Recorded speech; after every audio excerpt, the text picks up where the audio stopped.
اور دنیا کی تاریخ ہمیں بتاتی ہے، دنیا کا اتہاس اور دنیا کی تاریخ ہمیں بتاتی ہے کہ راجا، راجگان، بادشاہ اور نواب، راجا اور راجگان، بادشاہ اور نواب جو اپنا رشتہ کرتے تھے تو راجا کی لڑکی راجا ہی لیتا تھا، اور اپنی بہو بنانے کے لیے راجا بیٹے کے لیے کسی راجا ہی کی بیٹی کو بہو بنا کر لاتا تھا۔ یہ ہندوستان نہیں، دنیا کی تاریخ ہے، سنسار کا اتہاس ہے، ورلڈ کا ہسٹری ہے یہ، کہ راجا ہی راجا کے وہاں رشتہ داری کرتا تھا، بادشاہ ہی بادشاہ کے وہاں رشتہ داری کرتا تھا۔ اکبر اعظم کا نام تو سنا ہے نا؟ اکبر ظہیر الدین بابر اعظم کا پوتا، نصیر الدین ہمایوں کا بیٹا، نور الدین محمد جہانگیر کا باپ، شہاب الدین شاہ جہاں کا دادا اور محی الدین اورنگزیب عالمگیر کا پردادا ہے اکبر اعظم۔ آپ لوگ اچھی طرح جانتے ہوں گے کیونکہ اس معاملے کو اوپن کرنے کے لیے کچھ سہیوگ تو فلمی دنیا نے بھی کیا ہے۔ بھائی جودھا بائی کون تھی؟ مہاراجا ٹوڈرمل کی بیٹی۔ جودھا بائی مہاراجا ٹوڈرمل کی بیٹی تھی۔ مہاراجا ٹوڈرمل نے اپنی بیٹی جودھا بائی اکبر اعظم کے نکاح میں دی، اور شہزادہ سلیم جو بادشاہ بنتے وقت جہانگیر کے لقب سے تخت پر بیٹھے، یہ جہانگیر کس کے پیٹ سے پیدا ہوئے تھے؟ جودھا بائی کے۔ تو جودھا بائی جہانگیر کی ماں ہے اور مہاراجا ٹوڈرمل جہانگیر کے سگے نہیں سمجھتے؟ ارے بابا میں بار بار بولتا ہوں کہ جیو، اور ہم آپ کچھ میں بولوں کچھ تم بولو یار۔ ویسے دیکھو تم لوگ چپ رہو گے نا تو میں تھوڑا کنفیوز میں ہو جاؤں گا، کیونکہ میں نے ایک بابا جی سے پوچھا تھا کہ بابا جی کچھ لوگ تو بولتے ہیں اور کچھ لوگ نہیں بولتے، تو آپ ذرا ایڈریس نوٹ کروا دیں کہ کون کون بولتا ہے اور کون نہیں بولتا، کیونکہ یہ ایڈریس نوٹ رہے گا تو میں ایک ایک کو تاڑ لوں گا کہ یہ قیامت تک نہیں بولے گا۔ تو بابا جی نے مجھ سے کہا کہ بیٹا صرف 2 لوگ نہیں بولتے، باقی سب بولتے۔ میں نے کہا ٹھیک ہے، وہ دونوں کا ایڈریس نوٹ کروا دیں۔ تو انہوں نے کہا کہ بیٹا ایک تو وہ نہیں بولتا،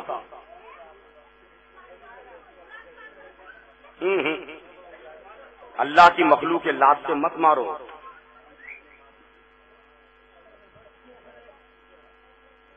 بے زباں جانور پر یہ بھی ظلم ہے۔ درود پاک پڑھیں اللہم۔ آئیے حضرت تشریف لائیں۔ صلی وسلم و بارک علی سیدنا مولانا محمد معدن جود والکرم وعلی آلہ وصحبہ اجمعین صلاۃ دائمۃ ابدا کثیرا والحمد للہ رب العالمین۔ تو جہانگیر کے مہاراجا ٹوڈرمل کون ہوئے؟ دور کے نہیں، چچیرے ممیرے نہیں، بلکہ سگے نانا ہے نا۔ جہانگیر کو مہاراجا ادے سنگھ چوہان نے اپنی بیٹی دی جگت گوسائی۔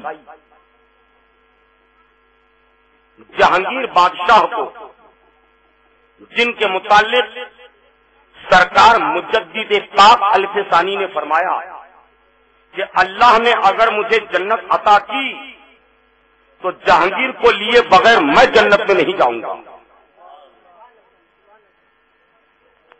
اس جہانگیر بادشاہ کو مہاراجا ادے سنگھ چوہان نے اپنی بیٹی جگت گوسائی دی، اور اس جگت گوسائی کے پیڑ سے شہاب الدین شاہ جہاں پیدا ہوئے۔ تو مہاراجا ادے سنگھ جہانگیر کے کون ہوئے؟ سسر بابا شاہ جہاں کے نانا ہوئے. شاہ جہاں کی ماں جگت گوسائی اور جگت گوسائی کے باپ مہاراجا ادے سنگھ چوہان. تو شاہ جہاں کے نانا ہوئے اور ادھر ادھر کا رشتہ نہیں بلکہ سگا رشتہ.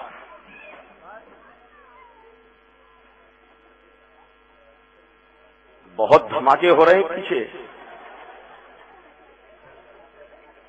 پیچھے کوئی حال وال تو نہیں آ گئے کسی کو؟ جی جی جی ہاں، قاسم بابا رہیں گے تو دو چار کو حال یوں ہی آ جائیں گے.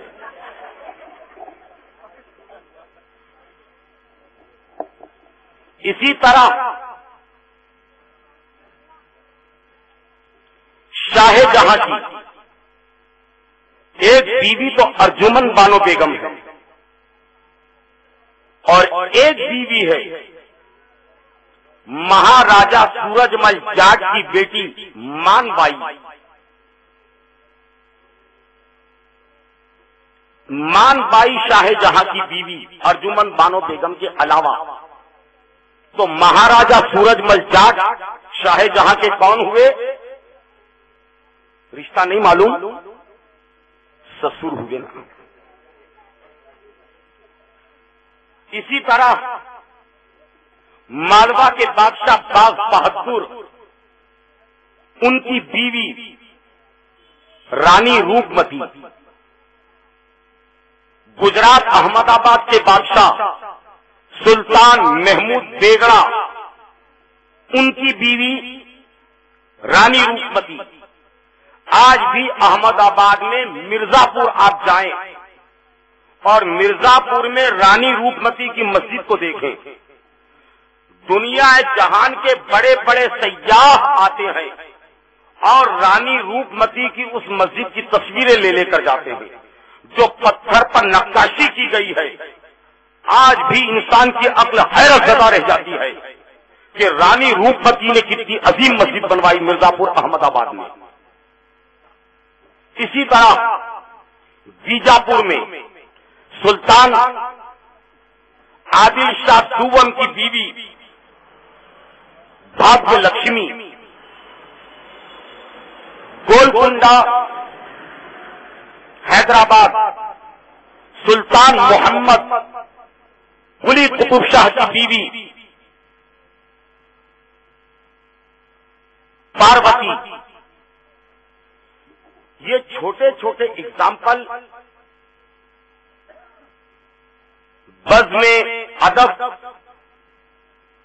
اصلاحی کمیٹی اور مخدوم اشرف ویلفیئر سوسائٹی کی دعوت پر اس جلسے میں آنے والے برادران اسلام، یہ چند باتیں میں نے اس لیے بتائی کہ یہ دنیا کا اتہاس رہا ہے کہ کوئی راجا اپنی بیٹی کسی راج گھرانے میں ہی دیتا تھا اور کسی کی بیٹی اپنے بیٹے کے لیے بہو بنا کر لانا ہو تو کسی راجا ہی کی بیٹی کو بہو بنا کر لاتا تھا. یہ تو اس وقت کی بات ہے جب ہمارے ہندوستان میں اسلام پھیل گیا. ہندوستان میں جب اسلام نہیں آیا تھا، مکے اور مدینے میں ہی اسلام تھا یا جزیرۃ العرب میں. میں اتہاس بتا رہا، میری ایک بات کو نوٹ کریں آپ. جب اسلام مکے اور مدینے کی حد تک تھا یا جزیرۃ العرب کی حد تک اسلام تھا، اس وقت سرکار کونین علیہ الصلوۃ والسلام کے دور پاک میں دنیا میں دو سپر پاور تھے. ایک تو قیصر روم، دوسرا کسرا ایران. قیصر و کسرا، حضرت قیصر و کسرا یہ بڑی دو شکتیشالی طاقتیں تھی. قیصر و کسرا، قیصر روم، کسرا فارس، دو بڑی طاقتیں تھی یہ سرکار کائنات کے زمانے میں. اور مکے سے مدینہ آنے کے بعد جب اسلام کے لیے امن ہو گیا، مارکہ عہد کے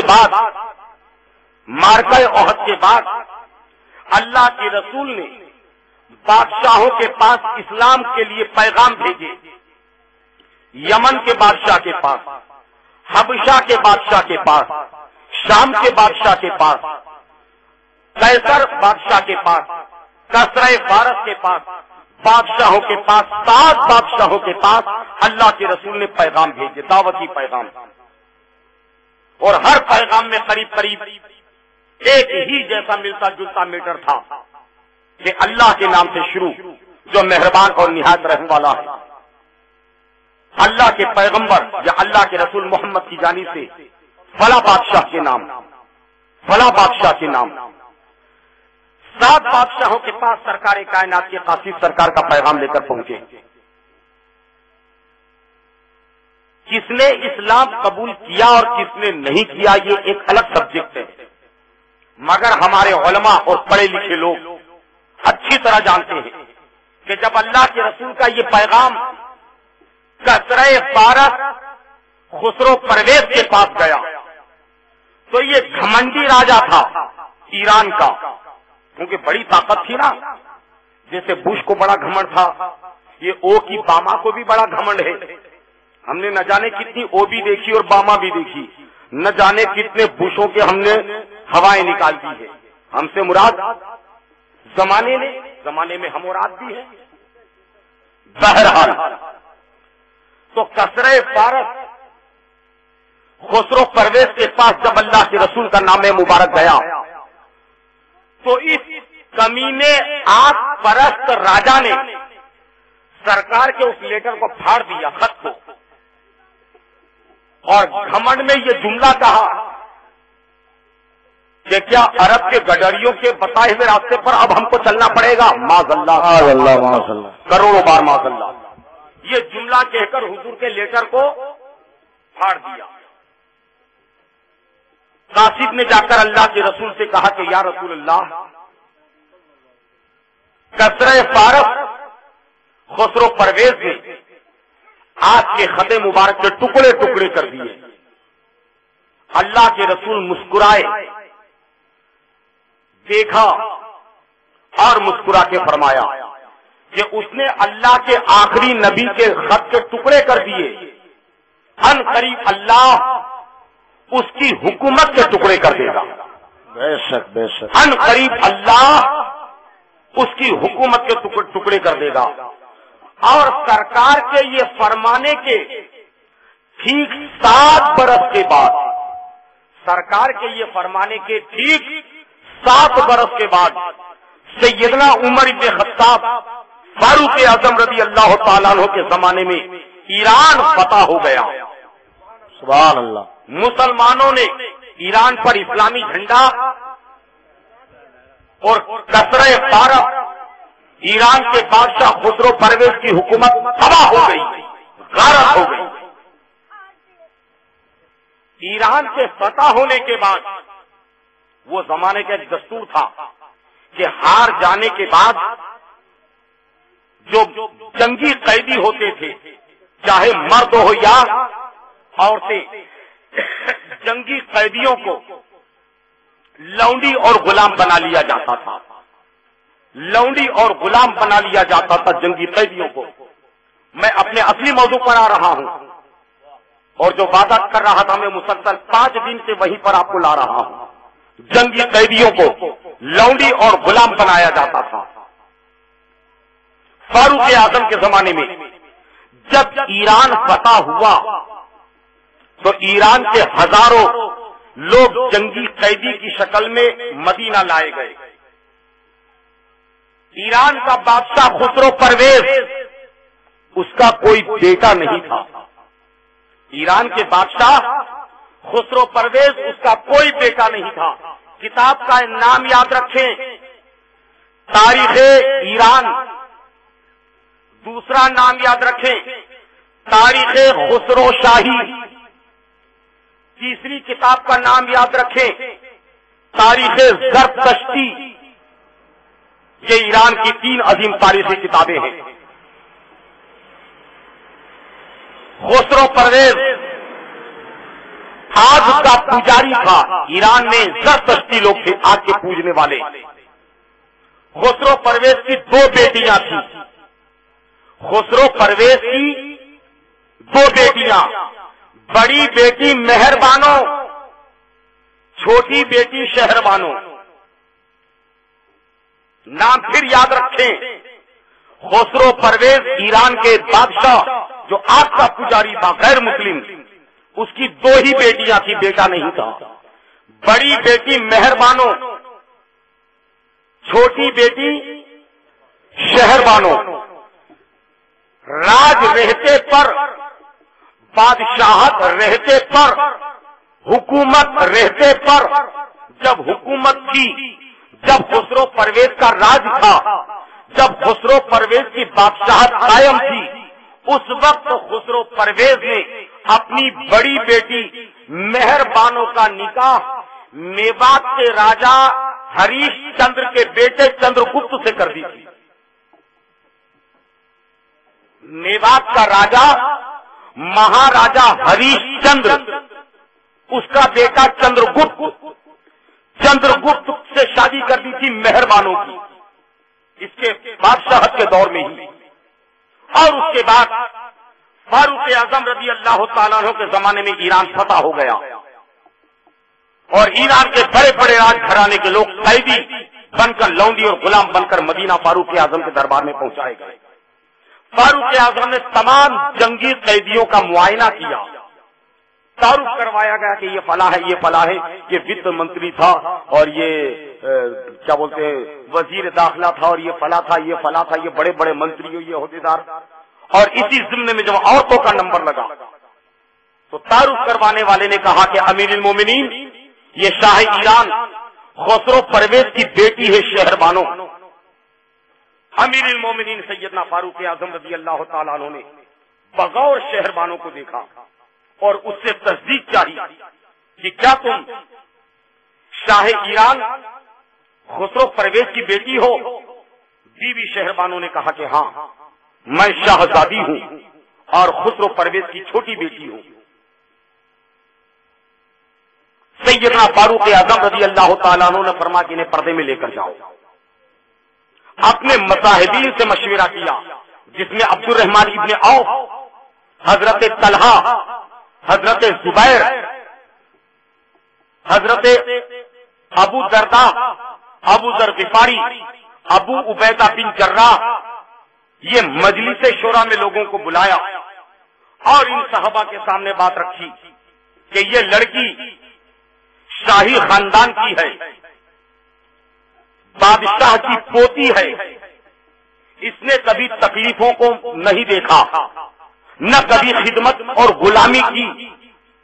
اس لڑکی کو لونڈی بنا کر رکھنا، نوکرانی بنا کر رکھنا ٹھیک نہیں.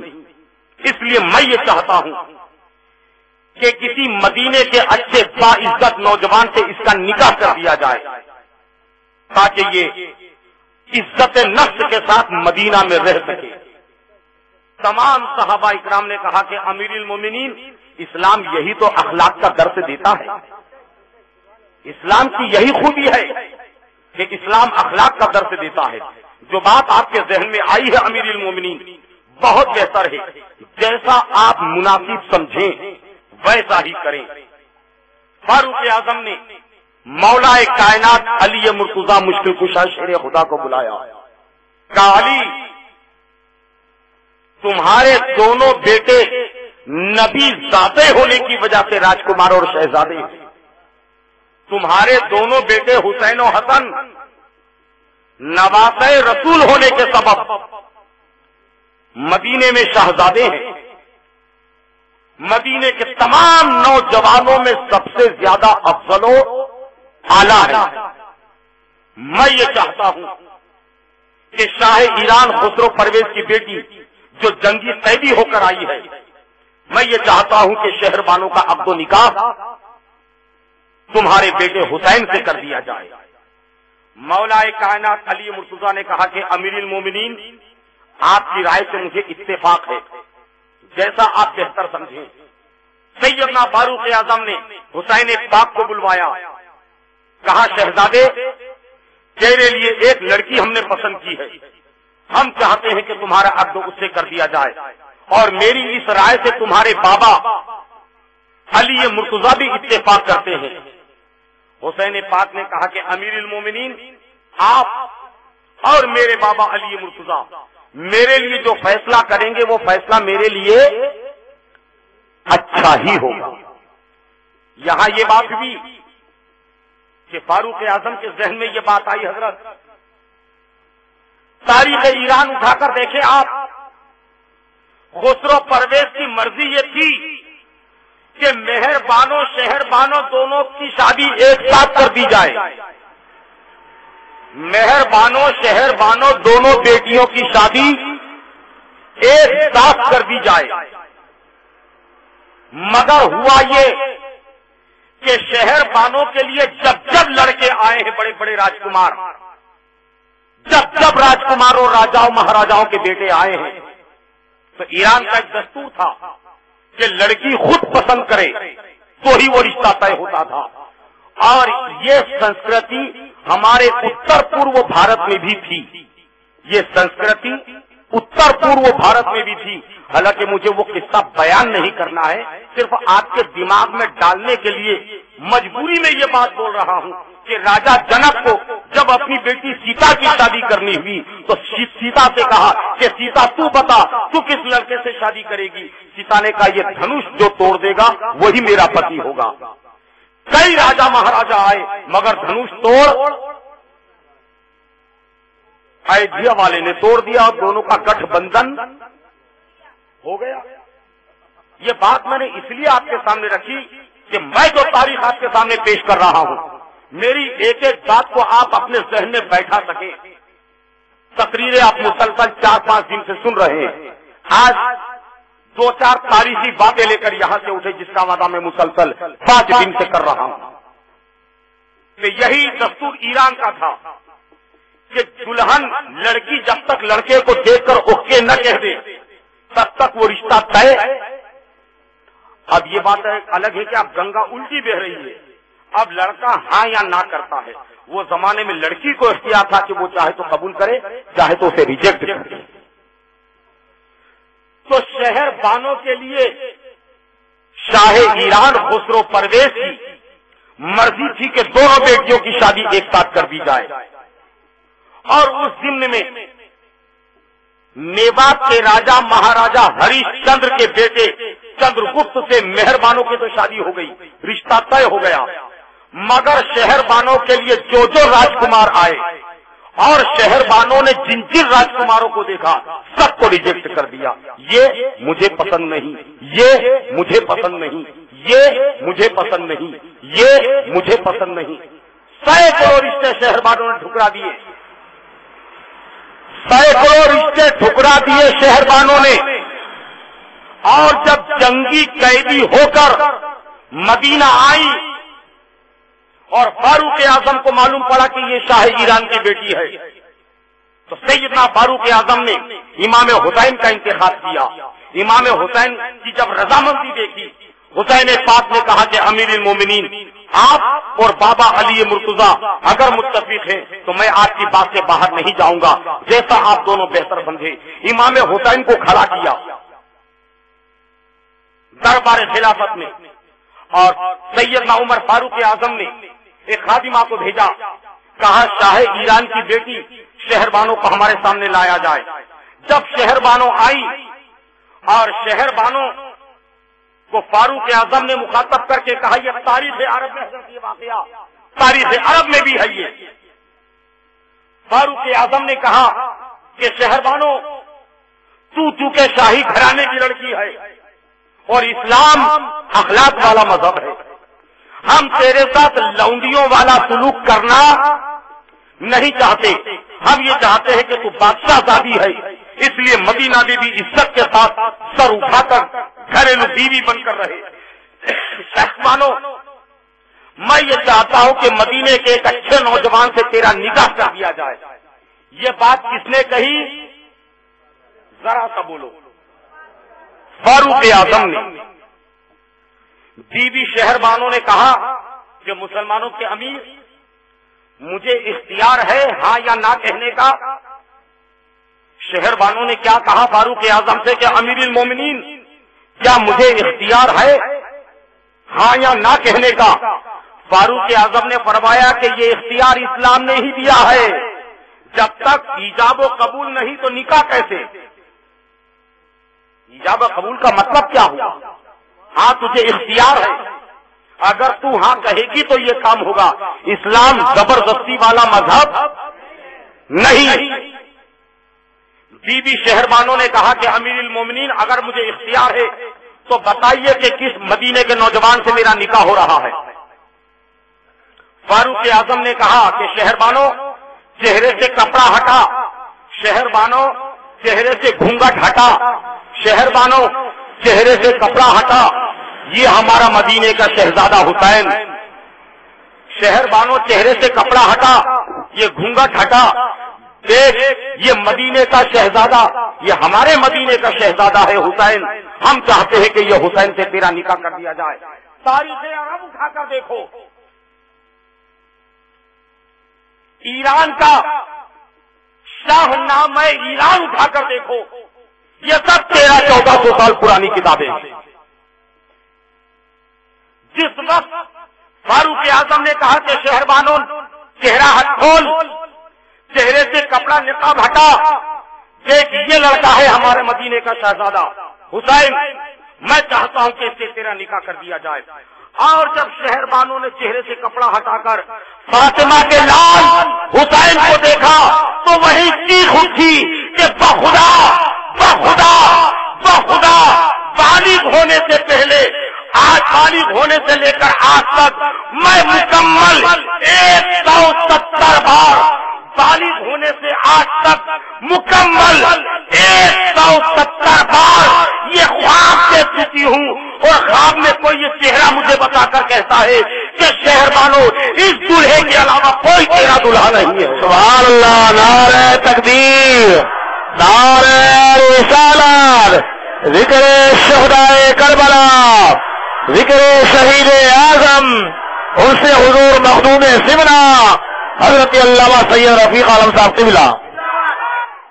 بخدا 170 بار میں نے یہ خواب دیکھا ہے، اور ہر خواب میں یہی مجھے چہرہ بتایا جاتا تھا، اور ایک آواز آتی تھی غیب سے کہ شہر بانو اس دلہے کے علاوہ تیرا کوئی دلہا نہیں ہوگا، اور یہ دلہا دونوں جہان میں تیری کامیابی کی کھلی علامت ہے۔ سبحان اللہ، سبحان اللہ۔ شہر بانو نے علی مرتضیٰ کے سامنے، فاروق اعظم کے سامنے کہا کہ وہ آواز مجھے کہتی تھی کہ شہر بانو دنیا جہان کی تو مقدر والی لڑکی ہے کہ تیری نسل سے کروڑوں ولی اللہ پیدا ہونے والے ہیں۔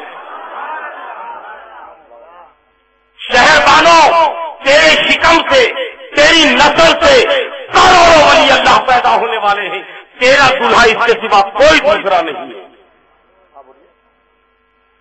جب شہر بانو کی یہ رضامندی دیکھی تو فاروق اعظم نے خود خطبہ پڑھا، مولا کائنات نے ایجاب و قبول کروایا،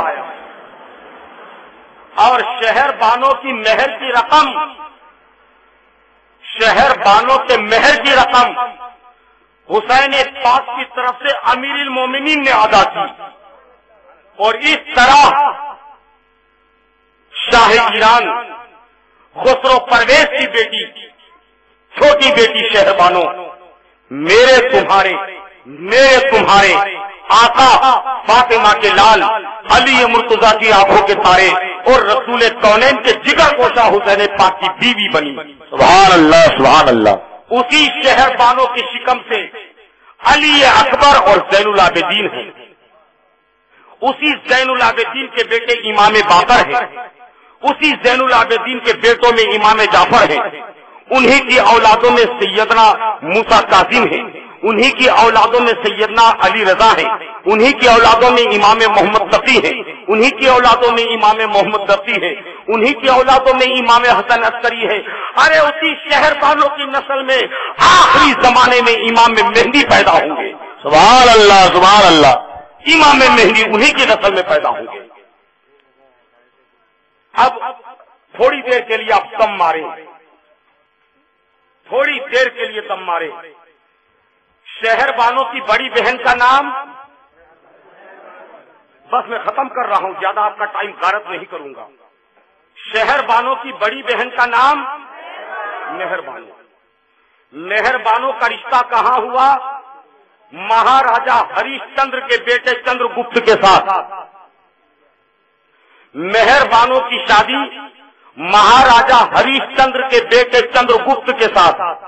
بڑی بہن ہندوستان میں چندر گپت کے گھر میں, اور چھوٹی بہن فاطمہ کی بہو, چھوٹی بہن علی مرتضیٰ کی بہو, چھوٹی بہن رسول کائنات کی نواسا بہو, جس کی نسل میں کروڑوں ولی اللہ پیدا ہوئے اور قیامت تک حسینی سادات ہوتے رہیں گے.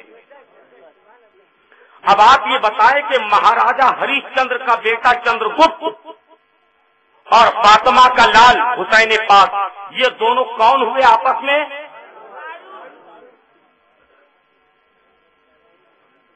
اور سنو تاریخ کی بات, 58-54 کی کتابوں میں کوئی دم نہیں رکھا, ورنہ تم کو درود و فاتحہ سے یہ 58-54 کی کتابیں دور کر دیں گی, میلاد و سلام سے دور کر دیں گی, مزارات اور بزرگوں کے وسیلے سے تم کو دور کر دے گی.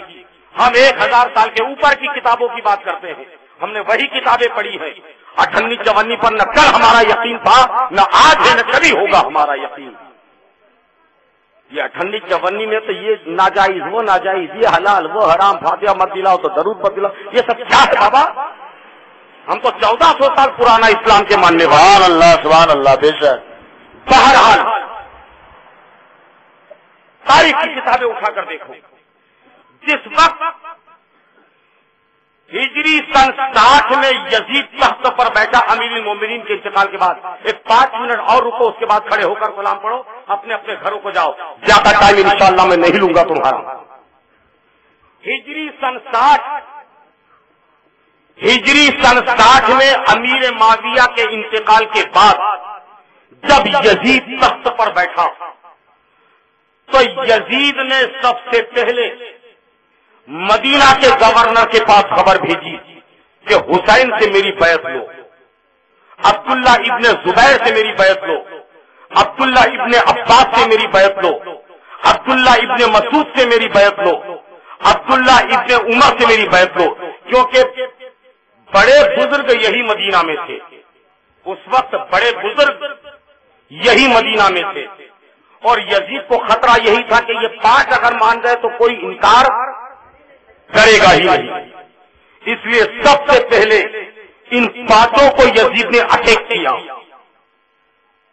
حسین پاک رجب کے مہینے میں, ہجری سن 60 رجب کے مہینے میں یزیدی ظلم, جب یزید کا پیغام آیا کہ حسین اگر بیعت نہ کرے تو ان کو ماذ اللہ, تو حسین پاک مکہ مدینہ چھوڑ کر, آپ نے ہزاروں بار ہزاروں عالموں سے سنا ہوگا, میں اپنے ہی مقصد پر صرف چل رہا ہوں کہ حسین پاک نے جب مدینہ چھوڑا مکہ گئے تو یہ خبر کہ حسین پاک کو ستایا جا رہا ہے اسلامی حکومت میں, اسلامی حکومت نے حسین پاک کو ستایا جا رہا ہے, وطن سے بے وطن کیا جا رہا ہے, گھر سے بے گھر کیا جا رہا ہے, مدینہ چھوڑنے پر مجبور کیا جا رہا ہے. جب یہ خبر میوات میں راجا ہریش چندر کے بیٹے مہاراجا چندر گپت تک پہنچی تو اسے بڑا جلال آیا کہ شہربانوں کے شوہر کے ساتھ اسلامی حکومت میں یہ ظلم. تو خود مہاراجا چندر گپت نے بھی آقا حسین کے پاس ایک عریضہ پیش کیا کہ حسین ابن علی, میں آپ سے وننتی کرتا ہوں, وننتی سمجھتے ہو نا حسین, میں آپ سے وننتی کرتا ہوں کہ آپ میرے راجیہ میں پدھاریں تو میں آپ کو سنگھاسن مگڑ دے کر آپ کا سیوا اور داس بن جاؤں گا. یہ بات چندر گپت نے آقا حسین کے سامنے رکھی تھی کہ حسین, عرب میں اسلامی راجیہ میں آپ پر یہ اتیاچار, آپ کے ساتھ یہ ظلم ہو رہا ہے, آپ یہاں پدھاریں میوات میں پدھارے، میں آپ کو سنگھاسن اور مکٹ سونپ دوں گا اور آپ کا سیوک، آپ کا داس بن کر رہوں گا میں۔ آپ لوگوں کو معلوم ہوگا کہ آپ نے تاریخیں پڑھی ہو یا مورخ عالموں کی تقریریں سنی ہو، تو آقا حسین نے مقام کربلا میں حضرت آخری وقت میں بھی عمرو بن صاحب سے کہا تھا کہ اگر میرا عرب میں رہنا تم کو پسند نہ ہو تو مجھے چھوڑ دو، میں یہاں سے ہندوستان چلا جاتا ہوں۔ وجہ اس کی یہی تھی کہ مہاراجا ہریش چندر کا بیٹا مہاراجا چندر گپت دعوت دے چکا تھا حسین پاک کو آنے کی، اور اس کے بعد کچھ حالات ایسے ہوئے کہ کوفیوں نے خط لکھنا شروع کیے کہ حسین پاک آپ یہاں آئے، آپ یہاں آئے، آپ یہاں آئے، اور حسین پاک ذی القعدہ کے آخری میں یا ذی الحج کے شروع میں آپ مکے سے کوفہ کی طرف روانہ ہو گئے۔ جب آپ مکے سے کوفہ کی طرف روانہ ہوئے تو مہاراجا ہریش چندر کا بیٹا مہاراجا چندر گپت نے 10,000 برہمنوں کو تیار کیا۔ میں تاریخی بات بتلا رہا ہوں، ہسٹری آف دا میواڑ انگریزی کتاب ہے یہ، اور لارڈ کرزن وائسرائے ہند نے یہ کتاب لکھی ہے آج سے 250 سال پہلے۔ اسی طرح جیون چریتر چندر گپت سنسکرت میں یہ کتاب ہے، آپ اٹھا کر دیکھیں ان کتابوں کو کہ مہاراجا چندر گپت نے 10,000 برہمنوں کو امام حسین کے لیے روانہ کیا کہ جائیں آپ اور ان کو آپ یہاں لے کر آ جائیں، ان کو یہاں لے کر آئے ہندوستان، اور برہمنوں کو اس لیے روانہ کیا کہ وہ جانتے تھے کہ یہ پیغمبر اسلام کے نواسے اور سب سے بزرگ ہے اس وقت سارے سنسار میں، اسلام میں سب سے بڑے بزرگ ہیں، تو بزرگوں کے سواگت کے لیے گنگا رام توتا رام نہیں بسے اسی گریڈ کے برہمنوں کو روانہ کیا تھا۔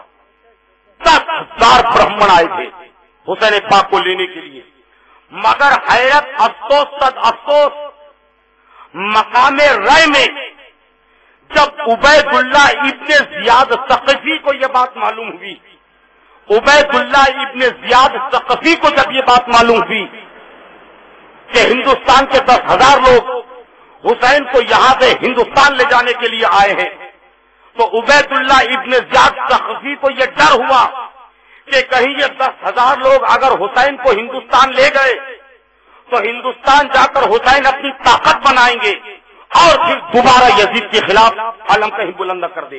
یہ ڈر اس کمینے کے دل میں تھا، تو اس ظالم نے مقام رائے میں وہ 10,000 برہمنوں کا گھیراؤ کیا۔ وہ بیچارے غریب اس لیے مارے گئے کہ ان کی زبان عربی، ان کی زبان میواتی، یہ کہے تو وہ نہ سمجھے، وہ کہے تو یہ نہ سمجھے، اور اس بے خبری میں وہ 10,000 برہمنوں کا قتل کر دیا گیا مقام رائے میں۔ اور یہ قتل کب ہوا؟ محرم کی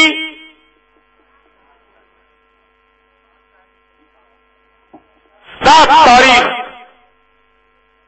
اور ٹھیک 3 دن کے بعد 10 محرم کو فاطمہ کا چمن یزیدیوں نے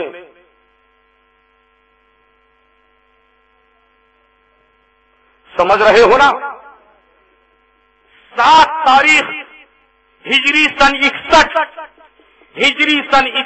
7 محرم کو یہ 10,000 ہندوستانی برہمنوں کو مقام رائے میں عبید اللہ ابن زیاد ثقفی نے